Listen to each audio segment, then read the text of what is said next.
Hello दोस्तों, आपका मेरे YouTube चैनल एडवेंट में स्वागत है। दोस्तों, मेरे चैनल को लाइक एंड सब्सक्राइब ज़रूर करना। आज हड़प्पा सिविलाइजेशन के ऊपर मैं कुछ बताने जा रहा हूँ आपको। ये पार्ट 1 है। पहले हम जानेंगे इसके परिचय के बारे में, फिर इसके लिपि के बारे में जानेंगे, ये कौन सी लिपि का इस्तेमाल करते थे। फिर आपको बताया जाएगा कि कौन से विद्वान आए, किन्होंने किस सभ्यता की खोज की और इस सभ्यता का नाम हड़प्पा क्यों पड़ा। चलो करते हैं स्टार्ट मेरे दोस्तों। सबसे पहले परिचय पे जाएंगे। परिचय के बारे में बताएंगे। हड़प्पा सभ्यता का नाम हड़प्पा ही क्यों पड़ा। इसलिए पड़ा क्योंकि सबसे पहले खोजा गया स्थल हड़प्पा था। इसकी खोज 1921 में दयाराम साहनी ने करी। 1826 की बात है। चार्ल्स मैसन नाम का एक अंग्रेज अधिकारी आया था। तो पंजाब के सिंध प्रांत में उन्होंने इन स्थलों पर जाकर देखा तो उन्होंने इस सभ्यता को सिकंदर महान का बताया।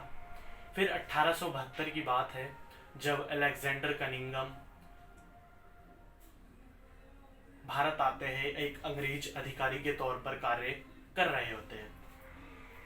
लाहौर, मुल्तान से लाहौर के लिए जो रेलवे लाइन बिछाई जा रही थी, उस वक्त ईंटों की बहुत मांग थी। तो अलेक्जेंडर कनिंगम ने देखा कि वहाँ आसपास के लोग कुछ ईंटों का इस्तेमाल करते जो कि पक्की ईंटें हैं। फिर उन्होंने क्या करा कि जो आसपास के इलाके हैं, इलाकों में खुदाई करवाई। खुदाई में उन्हें कई ऐसे आभूषण मिले, मनके मिले, ईंट मिले। ईंटों का तो इस्तेमाल उन्होंने कर लिए, जो आभूषण चीज़ें मिली उन्होंने इन चीज़ों को अनदेखा कर दिया। उन्होंने सोचा ये सभ्यता है, ये भारत की सभ्यता नहीं है। उन्होंने सोचा ये विदेशी सभ्यता है, हो सकता है सिकंदर महान की सभ्यता हो। उनका मानना था अलेक्जेंडर कनिंगम का कि जो भारत की सभ्यता है, भारत की सभ्यता की शुरुआत गंगा नदी के तट के किनारे से हुई है, ना कि हड़प्पा भारत की सभ्यता है। फिर जॉन मार्शल आते हैं। जॉन मार्शल डायरेक्टर जनरल बनते हैं। अलेक्जेंडर कनिंगम ने ही 1861 में एएसआई की स्थापना करी थी, आर्कियोलॉजिकल सर्वे ऑफ इंडिया। इन्हें भारतीय पुरातात्विक का जनक भी कहते हैं। फिर जॉन मार्शल आते हैं। जॉन मार्शल के श्रेय में दयाराम साहनी कार्य कर रहे होते हैं उनके अधीन। उन्होंने इस सभ्यता का पुख्ता रूप से सबूत ढूंढा और इस सभ्यता को खोज निकाला और ये प्रमाणित कर दिया कि ये भारत की सभ्यता है, हड़प्पा। हम जानते हैं कुछ मोहनजोदड़ो के बारे में। मोहनजोदड़ो की खोज किसने करी, कब करी। दोस्तों, नोट करते रहना आप कई महत्वपूर्ण चीज़ें जो कि आप कंपटीशन एग्ज़ाम दे रहे हैं, कोई अदर एग्ज़ाम दे रहे, कॉलेज के दे रहे हैं, तो ये कई सारी चीज़ें, खोज किसने करा, कौन सी चीज़ कहाँ पाई गई, सब चीज़ बहुत इम्पोर्टेंट है। दोस्तों, आज इंट्रोडक्शन सिर्फ करेंगे हम हड़प्पा के ऊपर। इसके बारे में और अधिक जानने के लिए आप हमारा पार्ट 2 देखना। मोहनजोदड़ो की खोज 1922 में आर डी बनर्जी ने करी। आर डी मतलब राखलदास बनर्जी ने करी थी। मोहनजोदड़ो इतना प्रसिद्ध क्यों हुआ? क्योंकि बताया जाता है जो मोहनजोदड़ो थे उसका नाम मोहनजोदड़ो क्यों पड़ा? क्योंकि मुर्दों का टीला कहते हैं इसे। कई ज़्यादा शव यहाँ पाए गए, दफनाए गए, मिले, तो जिस कारण इसका नामकरण मोहनजोदड़ो हो गया। दोस्तों, हड़प्पा लिपि की बात करते हैं। हड़प्पा में कितनी लिपि थी, लोग कौन सी लिपि का इस्तेमाल करते थे? देखा जाए तो हड़प्पा में 3 लिपि थी। एक कीलाकार लिपि थी, चित्रात्मक लिपि थी, रहस्यमय लिपि थी। रहस्यमय इसलिए नाम पड़ा क्योंकि जो वहाँ पर लिपि पाई गई थी वो आज तक किसी विद्वान ने नहीं पढ़ पाए, जिस कारण इसका नाम रहस्यमय लिपि पड़ गया। दोस्तों, हड़प्पा सभ्यता से 8 नंबर का क्वेश्चन आता है। कोई सा भी एग्ज़ाम दो, यूपीएससी का दो, कॉलेज का दो, उसमें पूछा जाता है कि हड़प्पा की कुछ विशेषताएं बताइए। विशेषताओं में सबसे महत्वपूर्ण विशेषता है जल निकास प्रणाली। जल निकास प्रणाली इतनी महत्वपूर्ण क्यों है? आज जो हम शहरों में नालियाँ देख रहे हैं, गटर देख रहे हैं, पहले भी क्या हुआ करती थी। हड़प्पा में कई ऐसे साक्ष्य मिले हैं जिससे प्रमाणित किया जा सकता है कि वहाँ की जो लोग थे, वहाँ के लोग थे, वो इन चीज़ों का प्रयोग पहले से करते आ रहे थे। और जो सड़क थी, सड़क समकोण थी जो 90 डिग्री पर काटती थी। और जो घर थे ग्रिड पद्धति के द्वारा बने थे, और घर के बीच में आंगन होता था, चारों तरफ घर होते थे, और एक विशाल बाथ टब पाया गया है, महास्नानागार जिसे हम कहते हैं। बताया जाता है कि जो महास्नानागार था धार्मिक चीज़ों के लिए इस्तेमाल किया जाता होगा। उसमें लोगों का कुछ धार्मिक पर्व होते हैं, उस वक्त इस स्नानागार का उपयोग किया जाता था। दोस्तों, अब हम जानते हैं कि किस स्थल की किसने खोज करी। दोस्तों, अब आप नोट करते जाना, मैं बताते जाऊंगा आपको।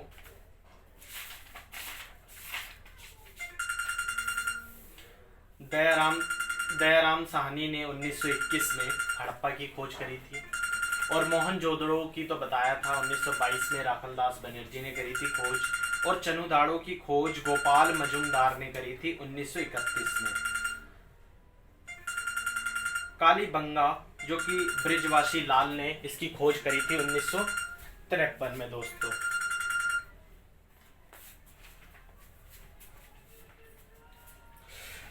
रंगपुर रंगनाथ ने इसकी खोज करी थी 1953 से 54 के बीच में खोजा गया स्थल था, जो कि आज वर्तमान में गुजरात में है। रोपड़ की खोज यज्ञदत्त शर्मा ने करी थी 1953 से 56 के बीच में। रोपड़ जो कि पंजाब में है। दोस्तों, लोथल बहुत महत्वपूर्ण स्थान था पूरे हड़प्पा सभ्यता में, क्योंकि जितना भी बाह्य व्यापार होता था लोथल के द्वारा होता था। जो लोथल है वो गुजरात में पाया गया। गुजरात रंगनाथ राव ने इसकी खोज करी थी 1957 से लेकर 58 के बीच। बनावली आर.एस. विष्ट ने करी थी 1974 में, जो कि हरियाणा में है। धोलावीरा आर.एस. विष्ट ने करी थी 1985 से 90 के अंतर्गत, गुजरात में है धोलावीरा। अब जानते हैं कि कहाँ पर कौन से अवशेष मिले, कौन से स्थल पर कौन से अवशेष मिले। सबसे पहला है कालीबंगा। कालीबंगा क्या है? इसका नाम कालीबंगा क्यों पड़ा? क्योंकि विद्वानों को वहां पर काले रंग की चूड़ियां अत्यधिक मात्रा में मिले। इन साक्ष्यों के कारण इस स्थल का नाम कालीबंगा रख दिया गया। कालीबंगा में जुते हुए खेत के साक्ष्य मिलते हैं, जिससे प्रमाणित होता है कि वहां के लोग खेती किया करते थे। दोस्तों, अब आगे हम जानते हैं बनावली जो कि हरियाणा में है। मिट्टी के बने हल के प्रतिरूप मिलते हैं। हल से क्या साक्ष्य मिल रहा है कि और भी ऐसे स्थान है जहां खेती किया जाता था। लोथल में क्या पाया गया कि बंदरगाह पाया गया, अन्न पीसने की चक्की मिली, फारस के मोहरे मिले। मोहरों से ये ज्ञात होता है कि हमारा जो व्यापार था दूसरे देशों से भी होता था।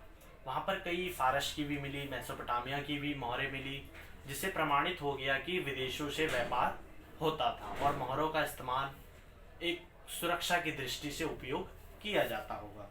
चनुदाड़ो जो कि पाकिस्तान में है। दोस्तों, यहाँ क्या क्या पाया गया? लिपस्टिक, मनके बनाने के लिए कारखाने, गुड़िया बनाने का कारखाना पाया गया, कांसे की बैलगाड़ी पाई गई। रंगपुर जो कि गुजरात में है, धान की भूसी का साक्ष्य मिला। कच्ची ईंटों का दुर्ग मिला।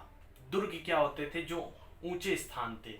जो मोहनजोदड़ो था दो इस शहरों में बटा हुआ था, एक दुर्ग था और एक निचला शहर था। जो दुर्ग था, दुर्ग में कुछ ऐसे प्रमाण मिलते हैं, साक्ष्य मिलते हैं, जिसके द्वारा विद्वान क्या बताते हैं कि यहाँ के जो लोग थे दुर्ग में, वो सिर्फ राजा महाराजा और सामंत लोग रहते थे। और निचले शहरों में बताया जाता है गरीब लोग रहते थे, किसान वर्ग के लोग रहते थे, जो शासित वर्ग के लोग थे वो रहा करते थे। इस स्थान पे बताया जाता है। टेराकोटा, आप हड़प्पा के बारे में पढ़ेंगे तो आपको टेराकोटा नाम सुनने को मिलेगा। टेराकोटा का मतलब क्या होता है?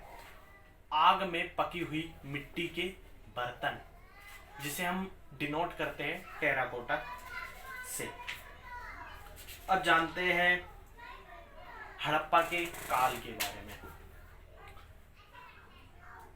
इसका टाइम पीरियड क्या था हड़प्पा का? आप एनसीईआरटी बुक पढ़ोगे तो उसमें जो टाइम पीरियड दिया हुआ है 2600 से 1900 BCE दिया हुआ है। विद्वानों की अलग अलग मत है, उन्हें भी आप नोट कर लीजिए।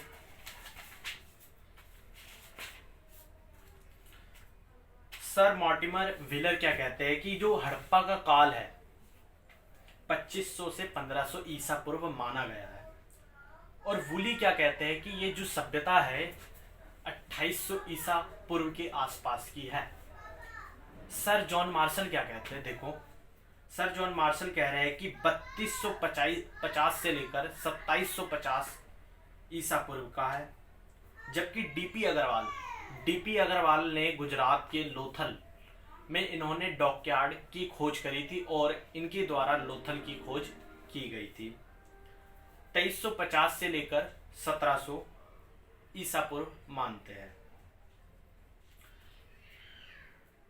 अब जानते हैं हड़प्पा के काल। सिंधु, जो हड़प्पा था, हड़प्पा को कई नामों से जाना जाता था। सरस्वती, सिंधु घाटी सभ्यता, कांस्य युगीन सभ्यता। इसे 3 कालों में बांटा गया। 3 काल कौन कौन से आप नोट करना दोस्तों।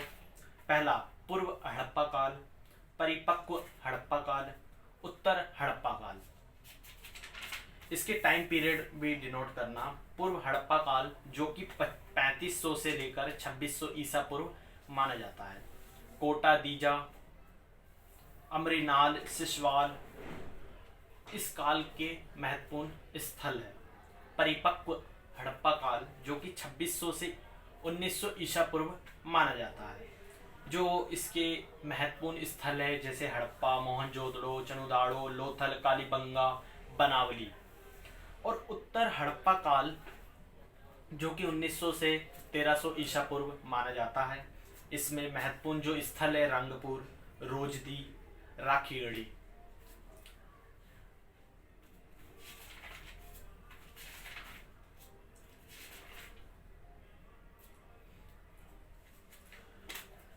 दोस्तों अब इसकी समाप्ति के बारे में बताते हैं।